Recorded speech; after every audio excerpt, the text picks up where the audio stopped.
Uniform civil code क्या है? Uniform civil code से क्या मुस्लिम पर्सनल लॉ बोर्ड को खत्म करने की कोशिश है?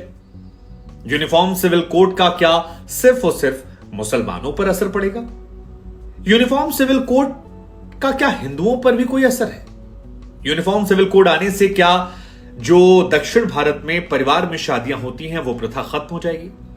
यूनिफॉर्म सिविल कोड आने से क्या जो आदिवासी समाज में एक से ज्यादा पत्नी रखने की प्रथा है या अधिकार है वो खत्म हो जाएगा? यूनिफॉर्म सिविल कोड लाने से क्या दूसरे धर्मों में शादी करने वाले जो स्पेशल मैरिज एक्ट हैं वो भी खत्म हो जाएंगे? यूनिफॉर्म सिविल कोड लाने से वो जो अनडिवाइडेड फैमिली एक्ट है क्या वो खत्म हो जाएगा? बीते कुछ दिनों से यूनिफॉर्म सिविल कोड को लेकर चर्चाएं बहुत ज्यादा तेज हो गई हैं और हो भी क्यों ना, भारतीय जनता पार्टी ने 3 बड़े वादे किए थे अपने शुरुआत आगाज के साथ, जिसमें एक था राम मंदिर, जो वो दावा करते हैं कि सुप्रीम कोर्ट के जरिए पूरा कर दिया। दूसरा था कश्मीर से 370 हटाना, जिसको उन्होंने कर दिखा दिया। और तीसरे को लेकर कहा जा रहा है कि बहुत दिन दूर नहीं है जब देश में यूनिफॉर्म सिविल कोड लागू हो जाएगा। यूनिफॉर्म सिविल कोड से सबसे ज्यादा जो शिकायतें हैं वो मुस्लिम समाज को है। वो ये कहता है कि मुस्लिम पर्सनल लॉ बोर्ड की बात तो मानेंगे, लेकिन यूनिफॉर्म सिविल कोड को लेकर कई सारे सवाल हमारे मन में हैं, तो आज उन सवालों के जवाब हम अब सबसे पहला सवाल तो ये है कि यूनिफॉर्म सिविल कोड की चर्चा इस वक्त क्यों हो रही है?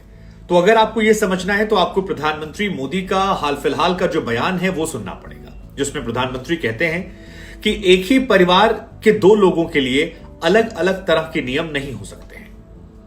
प्रधानमंत्री ये भी कहते हैं कि ऐसी दोहरी व्यवस्था से आखिर घर कैसे चलेगा? सुप्रीम कोर्ट ने बार बार कहा है, सुप्रीम कोर्ट बार बार डंडा मारता है। वो कहता है कि यूनिफॉर्म सिविल कोड जो है वो आप लाइए, लागू कीजिए, लेकिन वोट बैंक के भूखे लोग जो हैं वो इसमें अड़ंगा लगाते रहते हैं।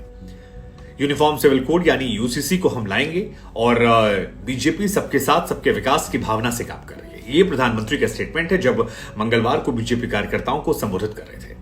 और यहीं से चर्चा तेज हो गई कि क्या बीजेपी का अगला जो बड़ा एजेंडा है वो यूनिफॉर्म सिविल कोड है। 2024 के इलेक्शन के कॉन्टेक्स्ट में इसका कितना असर होगा, इसका फैसला हम आप पर छोड़ देते हैं।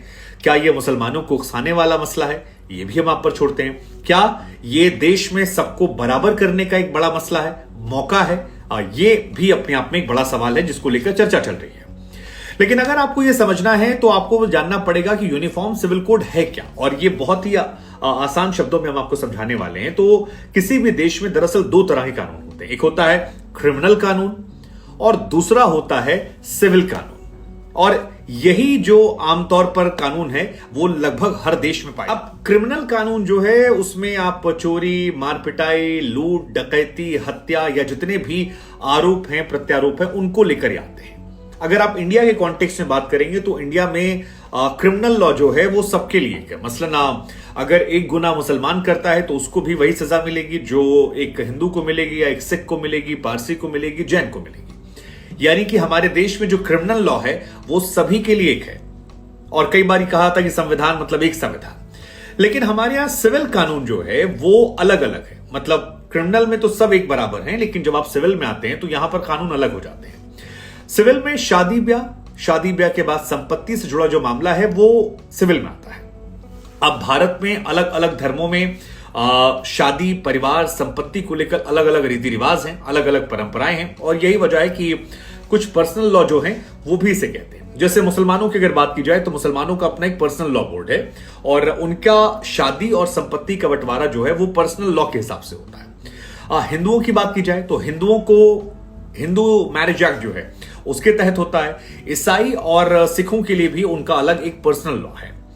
यूनिफॉर्म सिविल कोड के जरिए कहा जा रहा है कि जो ये पर्सनल लॉ है इसे खत्म करने की कोशिश की जा रही है, और कोशिश की जाएगी कि जैसे क्रिमिनल में सबके लिए कानून है वैसे ही एक कानून यहां बन जाए। यानी भारत में जो रहता है उसके लिए शादी ब्याह से लेकर सजा तक का हर किस्म का एक का। इसका मतलब यह कि भारत में रहने वाला हर एक व्यक्ति जो है वो किसी भी धर्म, किसी भी जात, मजहब, पंथ का है, किसी भी जाति का है, सबको लेकर एक नियम कायदा कानून है। किसी को अलग से कोई कानून नहीं मिलेगा। मसलन जो शुभांकर के लिए है वही रिजवान के लिए होगा, आमिर के लिए होगा, वही गुरविंदर के लिए होगा, वही जोसेफ साहब के लिए भी हो जाएगा। ये कहानी है।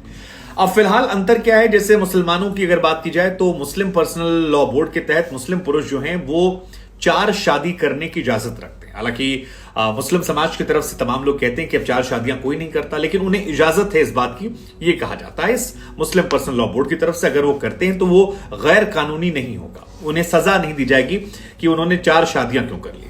लेकिन हिंदू मैरिज एक्ट के तहत अगर आप शादी कर लेते हैं अपनी पत्नी के रहते दूसरी शादी बिना डिवोर्स दिए, तो इस कानून के तहत आप पर सजा हो सकती है। ये कानून अपराध है, इसके लिए कानून रहेगा। और अब जो यूनिफॉर्म सिविल कोड की बात की जा रही है उसके जरिए अगर वो लागू होता है तो हिंदू हो या मुसलमान हो सबके लिए एक नियम कायदा कानून होगा, यानी सबके शादी का एक ही पैमाना होगा, जो हिंदू के लिए और मुसलमान के लिए। अब बहुत लंबे समय से देश में एक बड़ा वर्ग है जो बार बार कह रहा है कि इसे लागू कर दिया जाए। इसके अलावा 14 जून को 22वें लॉ कमीशन की तरफ से भी यूसीसी पर विचार विमर्श की प्रक्रिया को शुरू किया गया और इसी के बाद प्रधानमंत्री नरेंद्र मोदी की तरफ से इसको कॉन्टेक्स्ट में लिया गया और यह कहा गया कि इसकी जरूरत है, कोर्ट कह रही है, बस लोग वोट बैंक के लिए। तो सबसे पहला जवाब तो ये है कि अगर यूनिफॉर्म सिविल कोड लागू होता है तो मुस्लिम्स को जो ये अलग से शादी का या जो अगली जनरेशन को संपत्ति देने का अधिकार है, ये पूरी तरह से उनका मुस्लिम पर्सनल लॉ बोर्ड से खत्म हो जाएगा और ये भी समान तरीके से हो जाएगा जैसा बाकी देश में सभी लोगों के लिए। उसको क्या नाम दिया जाएगा, यूनिफॉर्म सिविल कोड होगा शायद। तो हिंदू मैरिज एक्ट, इन तमाम मुस्लिम पर्सनल लॉ बोर्ड, ये सब एक हो जाएंगे।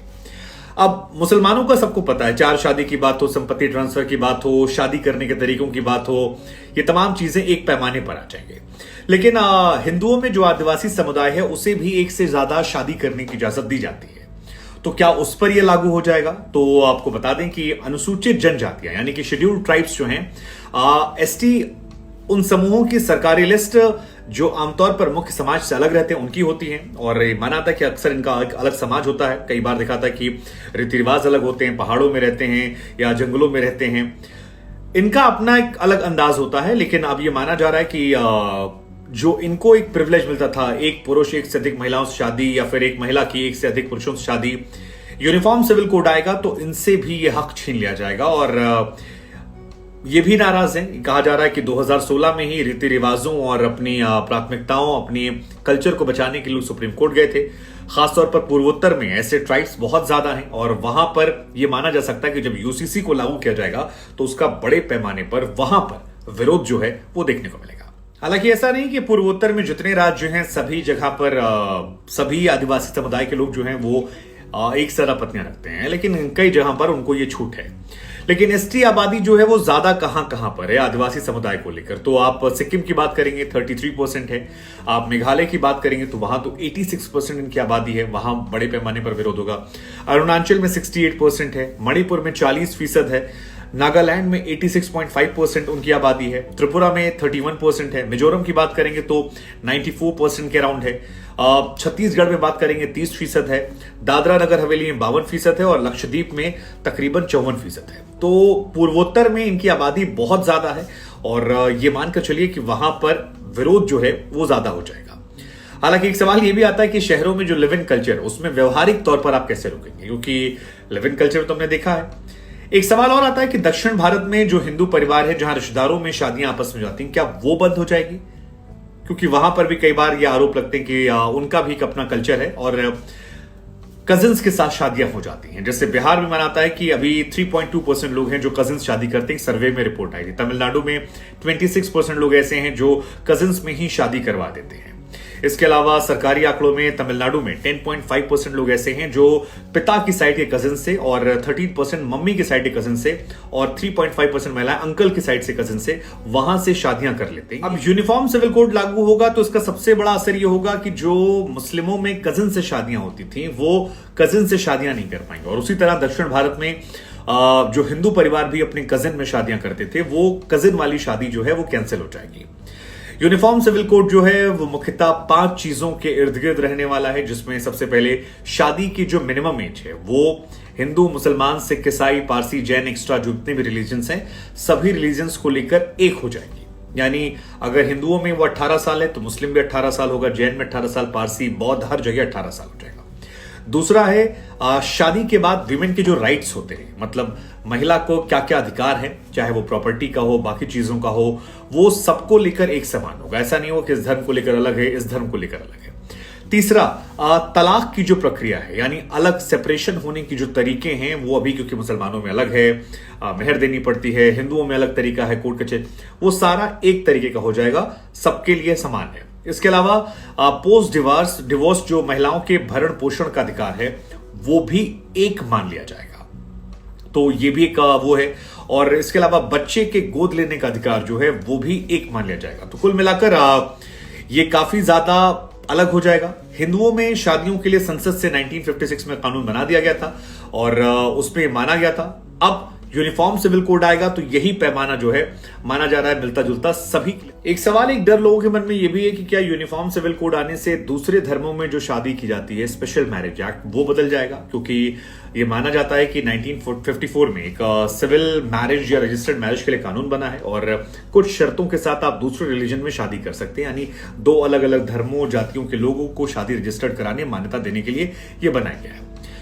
इसमें शादी जो होती है वो एक सिविल कॉन्ट्रैक्ट होती है, इसलिए धार्मिक आयोजन, संस्कार या समारोह कराने की फॉर्मेलिटीज की जरूरत नहीं पड़ती है। अब इसको लेकर भी सवाल उठ रहे हैं कि क्या ये भी बंद हो जाएगा? बहुत सारे लोगों की तरफ से बात की गई है, लेकिन जो मोटी मोटी बात निकल कर आ रही है वो ये कि ये बंद नहीं होगा, क्योंकि अब तक जहां पर हो रहा है वहां पर पर्सनल लॉ या फिर धार्मिक आधार पर ऐसी शादियां हो रही हैं, लेकिन यूनिफॉर्म सिविल कोड जो है वो इक्वेलिटी की बात कर रहा है। तो ऐसे में इक्वेलिटी में जो स्पेशल मैरिज एक्ट है वो खत्म नहीं होगा। एक कहानी और आती है हिंदू अनडिवाइडेड फैमिली एक्ट को लेकर, जो स्पेशल प्रिविलेज मिलते हैं जब आप ज्वाइंट फैमिलियां होती हैं, एक ही घर में एक छत रहने, खाना पीना सब कुछ, तो वहां पर कहा जाता है HUF, यूनाइटेड अनडिवाइडेड फैमिली, तो उनको लेकर कहा जा रहा है कि कुछ टैक्स में छूट मिलती है। शायद ऐसा हो सकता है कि वो अनडिवाइडेड जो एक्ट है अब तक उसमें, क्योंकि हिंदुओं को प्रिविलेज मिलता है, तो शायद उसमें थोड़ा सा नुकसान हो सकता है। लेकिन कुल मिलाकर ये मामला जो है काफी सेंसिटिव है और अब इस मामले को लेकर सियासत जो है बड़े पैमाने पर है। हमें लगा हम आपसे पूछते हैं, क्या देश को यूनिफॉर्म सिविल कोड की जरूरत है? क्या ये सही समय है? इसका क्या असर